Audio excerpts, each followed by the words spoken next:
Corona মহামারীর ৫ বছর পর ফের বিশ্বের নতুন ব্যাধি আতঙ্ক। সেই চীনেই আবার চোখ রাঙাচ্ছে আরেকটি ভাইরাস।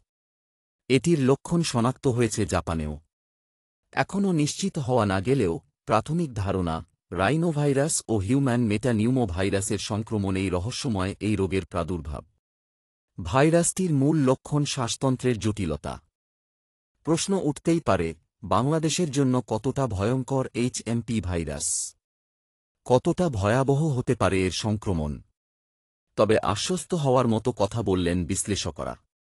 তাদের মতে এটা নতুন কোনো ভাইরাস নয়। এমনকি এ নিয়ে বাংলাদেশে উদ্বেগের কোনো কারণ নেই। আতঙ্কিত না হয়ে কিছু সাধারণ স্বাস্থ্যবিধি মানলেই এই সংক্রমণ থেকে দূরে থাকার কথা বলেন বিশেষজ্ঞরা।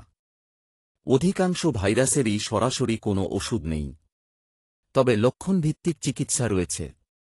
এইচএমপি ভাইরাসও তার ব্যতিক্রম নয়।